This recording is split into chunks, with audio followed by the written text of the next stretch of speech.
Lok Sabha speaker ఎవరనే దానిపై ఉత్కంఠ కొనసాగుతోంది. కేంద్ర ప్రభుత్వాన్ని ఏర్పాటు చేసిన ఎన్డీఏ కూటమి నుంచి ఇప్పటివరకు ఎవరి పేరు తెరపైకి రాలేదు. ఇక ఈ సస్పెన్షన్కు కొనసాగుతుండగానే లోక్సభ స్పీకర్ ఎన్నిక తేదీ ఖరారైంది. పార్లమెంటు తొలి సెషన్ ప్రారంభమైన 2 రోజుల తర్వాత అంటే జూన్ 26న స్పీకర్ ఎన్నిక జరగనున్నట్లు లోక్సభ సెక్రటేరియట్ ప్రకటించింది.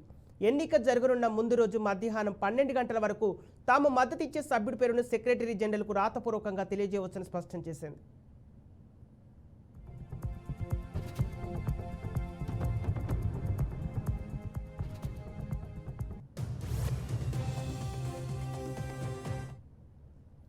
కాగా లోక్సభ సమావేశాల్లో మొదటి 2 రోజులను కొత్తగా ఎన్నికైన సభ్యుల ప్రమాణ స్వీకారానికి కేటాయించనున్నారు.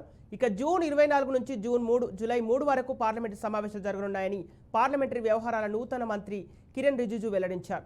మొదటి 2 రోజుల పాటు కొత్తగా ఎన్నికైన ఎంపీల ప్రమాణ స్వీకారం లేదా లోక్సభలో వారి సభ్యత్వాన్ని ధృవీకరించే ప్రక్రియ కొనసాగుతుందని, అనంతరం స్పీకర్ను ఎన్నుకుంటారని వివరించారు.